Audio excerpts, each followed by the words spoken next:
அண்ணே, உங்களுக்கு ஒரு முக்கியமான விஷயம் தெரியுமா? என்னம்மா? இவங்களுக்கெல்லாம் கல்யாணம் எப்படி நடந்தது தெரியுமா? ஒரே வயித்து பொண்ணுங்களை தான் கட்டிக்கணும்னு அந்த சாமியாரை சுத்திக்கிட்டு வந்தாரே, கந்தசாமியோட அப்பா, அவர் பாட்டுக்கு சொல்லிட்டு போயிட்டாரு. அப்படி பார்த்தா பொண்ணுங்க சைடுல கரெக்ட் தான், ஒரே வயித்து பொண்ணுங்க தான். ஆனா பசங்க சைடுல அப்படி இல்லையே. கந்தசாமி சாமியார் சொன்ன வாக்க மீறி இவ தலையில மண்ணள்ளி போட்டுட்டாரே. அப்ப யாருன்னே தெரியாதவனை கட்டி வச்சுட்டாரு.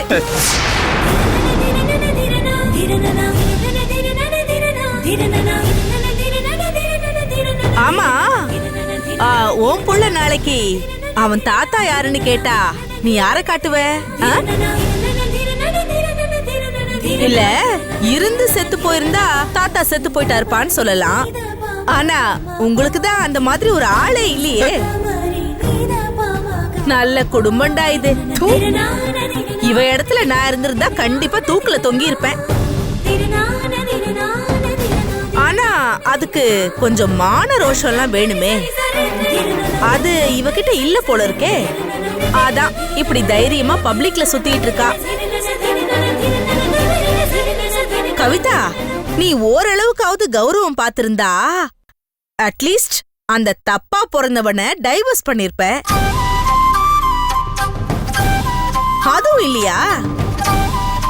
ச்சே, நான் ஒரு விஷயத்த மறந்தே போயிட்டேன். இப்ப நீ அவன் கூட இருக்கிறதுனாலதான் ஒரு குழந்தைய கையில வச்சுக்கிட்டு இது ஏன் குழந்தைன்னு உன்னால சொந்த கொண்டாட முடியுது. அவனை நீ டைவர்ஸ் பண்ணிட்டீன்னா அவன் அவனோட குழந்தைய புடுங்கிட்டு போயிடுவான். ஏதோ அவன் உன் கூட இருக்கிறதுனாலதான் குழந்தைய உன்னால சொந்தம் கொண்டாட முடியுது. அவனை விட்டா அதுவும் கோவிந்தா. கடவுள் உனக்கு அங்கங்க லாக் வச்சிருக்காரு கவிதா. இது என்ன கொடுமை. ஆனா நீ இப்படி அவனை விட்டுட்டு போனா அப்படி உன் புருஷனை தட்டிட்டு போறதுக்கு ஆள் ரெடியா இருக்கு. ஜாக்கிரதை.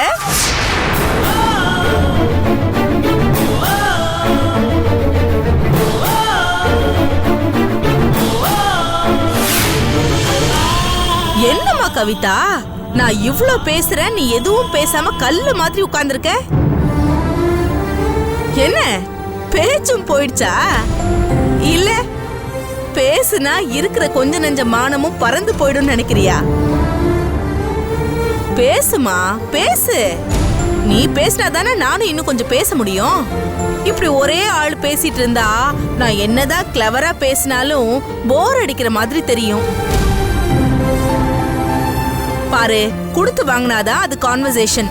ஒருத்தரே பேசினா அது பிரசங்கம். நான் இன்னும் ஓ எக்ஸ் ஆக்டிங் மாமனாரை பத்தி பேசலான்னு நினைக்கிறேன். எப்படி பேசவா?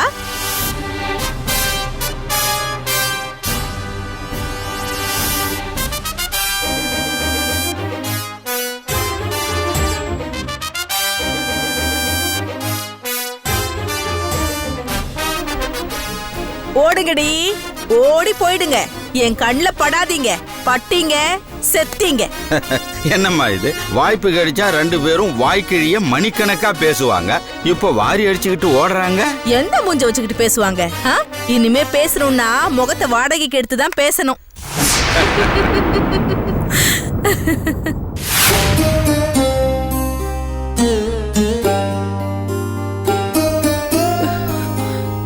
என்னது இது?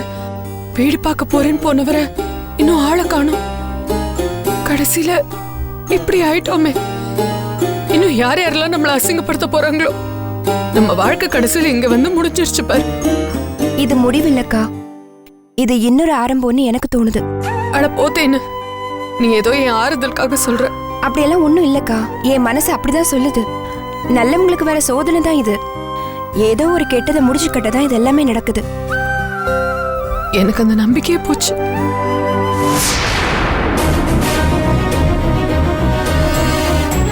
என்னது இது? சின்ன மாமா மறுபடியும் வராரு. ஒருவேளை கந்தசாமி மாமா வந்துட்டு இருப்பாருன்னு நினைக்கிறேன். கவிதா, மாமா வீட்டுக்கு போலாம் சொன்னா கேளுமாவா? எப்படி மாமா வர முடியும்? இது பாருங்க மாமா, நான் தான் அப்பவே சொல்லிட்டேன்ல, நாங்க எங்கேயும் வரதா இல்ல. என் புருஷன் எந்த பாதையில போறாரோ அதே பாதையில தான் நானும் போவேன். போமா, நான் வேண்டாம்னு சொல்லல. ஆனா நீ அதுக்கு முன்னாடி எவ்வளவு வீட்டுக்கு வா. அக்கா என் அண்ணன். இல்ல மாமா, பெரிய மாமா பாக்குறதா இருந்தாலும் நாங்க வர்றதா இல்ல. எங்களை கழுத்து பிடிச்சு வெளியே தள்ளினவங்க 30 வருஷம் பந்தத்தை 3 நிமிஷத்துல அறுத்து விட்டுட்டாங்க. அண்ணன் தம்பி உறவே இல்லங்கிற மாதிரி ஆயிப்போச்சு. அவங்க இருக்கிற இடத்துக்கு ஏன் மாமா என் புருஷன் என்ன தப்பு பண்ணாரு? அவர் அண்ணனா ஏத்துக்க வேண்டாம், ஆனா அவரை பார்த்து கை வாங்குற அளவுக்கு அவர் என்ன தப்பு பண்ணாரு? எனக்கு ரொம்ப கஷ்டமா இருக்கு. எனக்கு மனசு கஷ்டமா தான் இருக்கு. என்ன பண்ண சொல்ற? இல்ல மாமா, என் புருஷ முகத்தை என்னால பார்க்க முடியல. உடைஞ்சு போயிட்டாரு. அங்க அண்ணன் உடைஞ்சு போயிட்டாருமா? முத்து வீட்டை விட்டு வெளியே போயிட்டா தெரிஞ்ச உடனே அப்படியே நெஞ்ச பிடிச்சிட்டு கீழே சாஞ்சிட்டாரு. நான் உங்களை எல்லாம் கூட்டிட்டு வந்துருக்கேன், தைரியப்படுத்திட்டு வந்திருக்கேன். பாத்துக்கோ, ஒழுங்கா வந்துருங்க நீங்க. ஐயோ, மாமாவை வந்து பார்க்கணும்னு எங்களுக்கு மட்டும் என்ன ஆசை இல்லையா? ஆனா நாங்க அங்க வந்தா எங்களை ஏத்துக்கிற நிலைமையில அங்க யாருமே இல்லையே. ஆனா ஒண்ணு மாமா, மறுபடியும் இன்னொரு அவமானத்தை தாங்கிக்கிற சக்தி எங்களுக்கு இல்ல. என் புருஷனால முடியவே முடியாது. அவர் உயிரே விட்டுருவாரு. அதெல்லாம் பண்ண மாட்டாங்க, ஒண்ணு பண்ண மாட்டாங்கம்மா. நீ பேசாம இருமா. இல்ல மாமா, மாமாவை நாங்க பாத்திர கூடாதுங்கிறதுக்காக தான் அவர் வர்றதுக்கு முன்னாடி எங்களை வீட்டை விட்டு துரத்திட்டாங்க. இப்ப நாங்க மாமாவை பார்க்க வந்தோம்னா எங்க அப்பாவை பாக்குறதுக்கு நீங்கெல்லாம் யாருன்னு நாக்கு கூசாம எங்களே கேட்பாங்க. அம்மா, அவர் முத்துக்கு தான் முதல்ல அப்பா, அதுக்கப்புறம் பிறந்தவங்க தான் இந்த பசங்க எல்லாம். என்ன மாமா பதட்டத்துல மறந்துட்டு பேசுறீங்களா? என் புருஷன் மாமாவுக்கு வளர்ப்பு பிள்ளைதானே, பெத்த பிள்ளை இல்லையே. இல்லம்மா, பெத்த பிள்ளைதாமா, பெத்த பிள்ளைதாமா முத்து.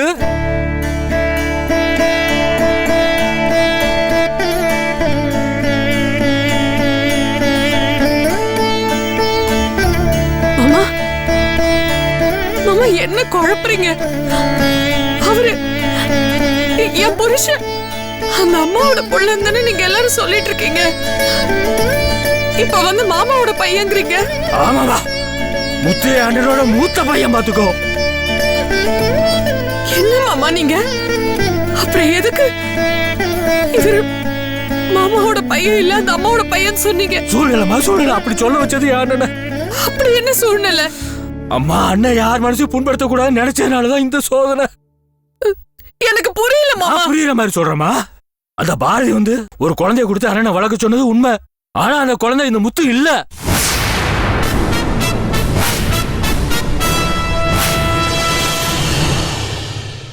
அப்ப அந்த குழந்தை கார்த்தி மாமாவா சரவண மாமாவா? கார்த்தியும் இல்ல, சரவணனும் இல்ல, முத்தும் இல்ல.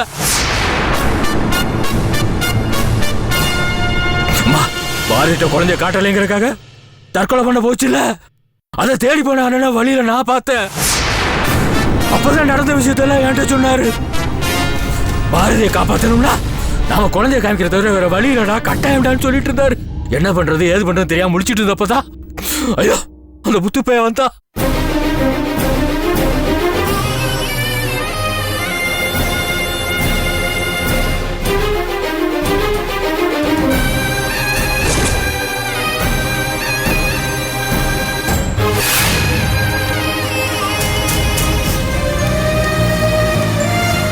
அண்ணா, புத்து வரானே. டேய் புத்து, என்னடா என்ன ஆச்சுடா? அவங்களாம் தேடி போயிட்டு இருக்கேன். நீங்க எங்கேயோ பாத்தீங்களா? இல்லடா, எங்கேயும் கிடைக்கலடா. என்னப்பா இப்படி பண்ணிட்டீங்க? எங்கள யாருன்னு சொல்ல வேண்டியதானப்பா. இப்படி சிக்கல்ல மாட்ட விட்டீங்களப்பா. ஐயோ, அதை சொல்றதுல பெரிய சிக்கல் இருக்குதுடா முத்து. அப்படின்னா அந்த அம்மா அங்கேயே விட்டு வந்துருக்க வேண்டியதானே? எதுக்காக கூட்டு வந்தீங்க? எப்படா விட்டுட்டு வர முடியும்? உயிரை காப்பாத்தணும்டா. வீட்டுக்கு வரேன்னு சொல்லணும், எப்படி தடுக்க முடியும்?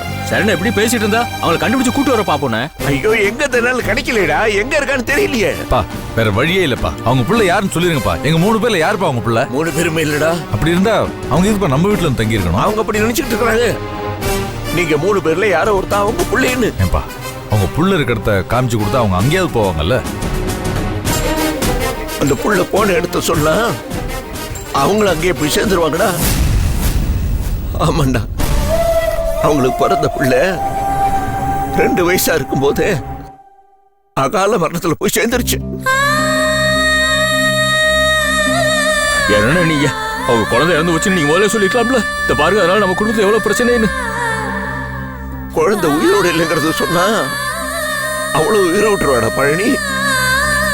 பாட்டி இல்ல எவ்வளவு கனவோட ஆசையோட வீட்டுக்குள்ளார வந்தான்னு 30 வருஷம் கழிச்சு குழந்தைய பார்க்கணும்னு வந்திருக்கிறா. எப்படா சொல்லுவேன் அந்த குழந்தைய பறி கொடுத்துட்டோம்னு? இப்ப அதெல்லாம் பேசிட்டு இருக்கிறதுக்கு நேரம் இல்லடா. சீக்கிரம் போய் எங்க இருக்கிறான்னு போய் கண்டுபிடிப்போமா? அண்ணா நீங்க சொல்றா பார்த்தா அவங்க கண்டுபிடிச்சா நாம காப்பாற்ற முடியாது போலுக்க. அவங்க குழந்தை எங்க கேட்டா நாம எங்க போறது?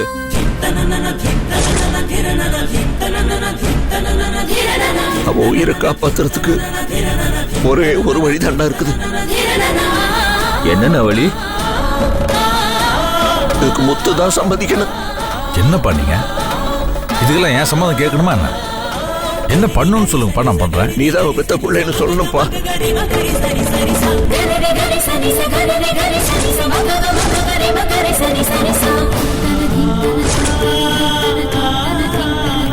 நீ சம்மதிக்கணும்டா. டேய், என்னோட வாக்க காப்பாத்திக்கிறதுக்கு எனக்கு இதை தவிர வேற வழி தெரியலடா. என்னடா நம்ம பிள்ளைவே அவங்க பிள்ளைன்னு சொல்ல சொல்றீங்க? இது ஒரு நாள்ல முடியிற விஷயம் இல்லைண்ணே, வாழ்நாள் பூரா தொடரும்.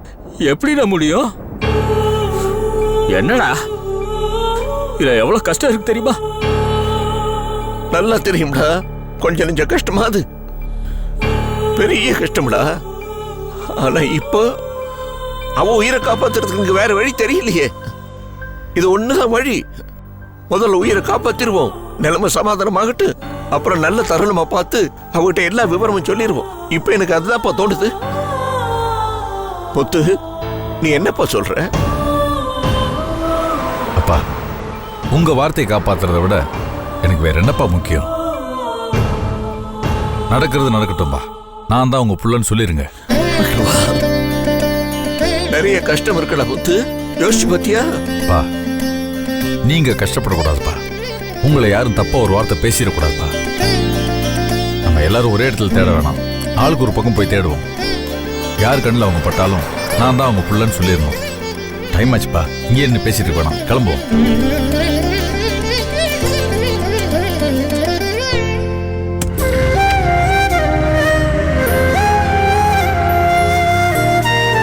எத்தனை தங்கமான புள்ள பத்தியா?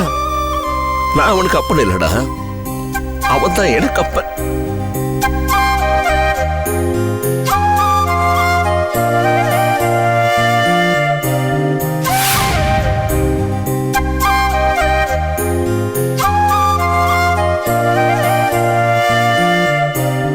ஆண்டரோட திட்டத்துக்கு ஒத்துக்கிட்டுதா முத்து அந்த பாரதியை காப்பாத்திட்டு வந்தான். அவன் அப்பா கிட்ட கட்டளைய காப்பாத்துறதுக்காக இந்த வனவாசத்தை ஏத்துக்கிட்டான். இந்த கஷ்டத்தெல்லாம் தாங்கிக்கிட்டான் அவன். வாமா போலாம், கவிதா சொன்னா கேளு, வா வீட்டுக்கு போலாம்.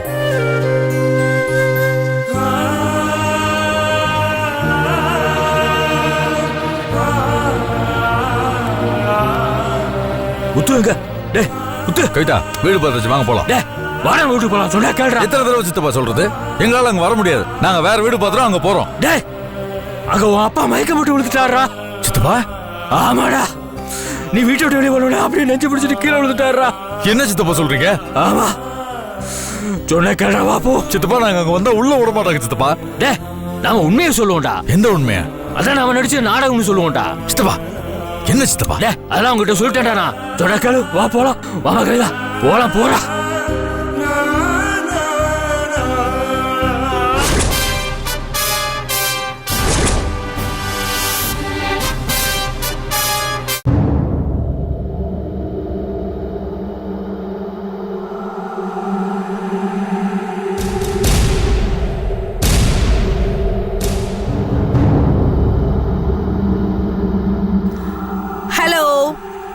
உங்களதான்.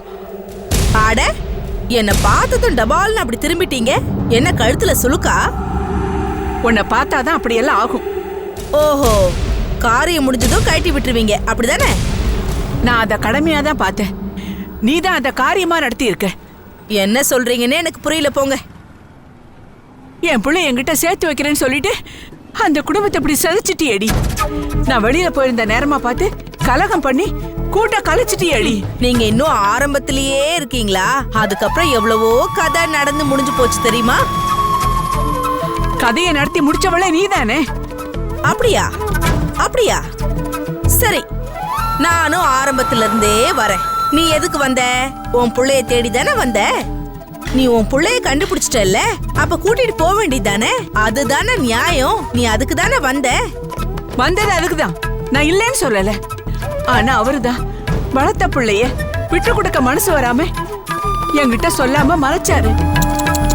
நீ என்ன தூண்டி விட்டதுல நான் பண்ண கலாட்டாவில அதுவும் எனக்கு தெரிஞ்சிருச்சு. என் உயிர் போயிடக்கூடாதுன்னு அவன் உண்மையை சொல்லிட்டான். முத்துதான் என்னோட பையன்றது தெரிஞ்சிருச்சு. நானும் அவனை கூட்டிட்டு போலான்னு இருந்தப்போ அவர் என்ன பார்த்து, முத்துவை என்கிட்ட இருந்து பிரிச்சிடாத, அவன் உன் பிள்ளைதான். என்னதான் இருந்தாலும் என்னால வளர்த்த பாசத்தை மறக்க முடியல. என் பிள்ளைங்களால அவன் கூட வளர்ந்த பாசத்தை மறக்க முடியல. அதனால தயவு செஞ்சு நீயும் முத்துவும் இங்கே இருந்துருங்க அப்படின்னாரு. நாம எல்லாரும் ஒரே குடும்பமா இருந்துருவோம்னு சொல்லிட்டாரு. அப்ப நானும் அவரோட தியாகத்தை மனசுல வச்சு இருக்கிறதுக்கு சம்மதிச்சிட்டேன். வீட்டுக்கு வந்து பார்த்தா நீ கலாட்டா பண்ணி அந்த தேன் கூட்ட கழிச்சிட்ட. அவருக்கு நான் பண்ணி கொடுத்த சத்தியத்தை காப்பாற்ற முடியாம பண்ணிட்டேன். எனக்காக என் பிள்ளை என் கூட வந்தாலும் அவன் மனசு பூரா அவனை எடுத்து வளர்த்த அவங்க அப்பாவையும் சுத்திட்டு இருக்கு. என் புள்ள அவங்க கூட இருந்தா அவன் ரொம்ப சந்தோஷமா இருந்திருப்பான். முதல்ல ஏன் சந்தோஷத்துக்காக தான் நான் அவனை தேடி வந்தேன். இங்க வந்து எல்லாத்தையும் பார்த்ததுக்கு அப்புறம் என் பிள்ளையோட சந்தோஷம்தான் எனக்கு முக்கியம்னு தெரியுது. என் பிள்ளைய நான் அவங்க கிட்டே விட்டுட்டு போக தயாரா இருந்தேன். நீ உள்ள போந்து எல்லாத்தையும் கடுத்து குட்டிச்சோறாக்கிட்ட. அப்படி பண்ண உன் முகத்தை நான் எப்படி பாப்பேன்? அதான் திரும்பிட்டேன். ஓஹோ, சரி.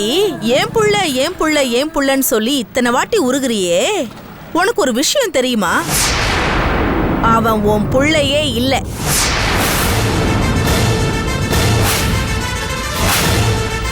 அந்த உண்மை உனக்கு தெரியுமா தெரியாதா? எல்லாத்தையும் முடிச்சிட்டு இப்ப எங்கிட்டயே வந்திருக்கியா? முத்து என் புள்ள இல்லைன்னு சொன்ன நான் நம்பிடுவேனா? அவன் எங்களுக்காக தனி வீடு பார்க்க போயிருக்கான். வந்ததும் இத நீ அவன்கிட்ட சொல்லிப்பாரு. உன்னை வாங்குவாங்கன்னு வாங்கிடுவான். கிழிச்சான். அவன் எப்பவோ வந்து கந்தசாமி வீட்டுக்கு போயிட்டான். நீ என்னடா பேக்கு மாதிரி பராக்க பார்த்துட்டு இருக்க? அவன் இன்னும் வரல. சரி, அவன் வரலன்னே வச்சுக்கங்க. இங்க கோயிலுக்குள்ள உட்கார்ந்துட்டு இருந்தாங்களே கவிதா, தேன்மொழி, அவங்களாம் எங்க போயிட்டாங்க? என்ன இப்படி அப்படி அப்படி தேடுறீங்க? அவங்கள பழனியப்ப வந்து கூட்டிட்டு போயிட்டான். முத்து உட்பட. அவங்க அப்பாவுக்கு நெஞ்சு வலியா, அதான் பார்க்க போயிருக்காங்க. என்ன சொல்ற? என்னாச்சு அவருக்கு? இல்ல, அவங்க பார்த்துட்டு வந்துருவாங்க. நீ எதுக்கு கவலைப்படுற? நான் ஏன் கவலைப்படுறேன்? நீதான் கவலைப்படணும். எஸ், இனிமே உன் முத்து திரும்பி வரவே மாட்டான் பாரதி. வரவே மாட்டான். இல்ல, என் புள்ள என்ன தேடி ஓடி வருவான். ஐயோ, நான் தான் சொல்றேன்ல அவன் உன் புள்ளையே இல்லன்னு. நீ ஏன் தான் நான் சொல்றத நம்ப மாட்டேங்கிறியோ தெரியல. அவங்கெல்லாம் உன்கிட்ட நாடகம் ஆடி இருக்காங்க. ஏன்னா நீ சாக கூடாதுங்கிறதுக்காகத்தான் அந்த முத்துவை உனக்கு புள்ளையா நடிக்க வச்சிருக்காங்க. அந்த பழனியப்பனும் கந்தசாமியும் சேர்ந்து நடத்தின நாடகம் தான் இது. சரி, நான் உன் வழிக்கே வரேன். முத்து என் புள்ள இல்லன்னா வேற யாரு என் புள்ள? கார்த்தியா, சரவணனா? அந்த 3 பேருமே உன் புள்ளையே இல்ல. அந்த 3 பேருமே இல்லன்னா வேற யார் தான் என் புள்ள? புள்ள உன் புள்ளன்னு ஒருத்த இந்த பூமியில இருந்தா தானே காட்டுறதுக்கு. அப்படின்னா அவன் செத்து மண்ணோட மண்ணா போய் பல மாமாங்க ஆயிடுச்சு.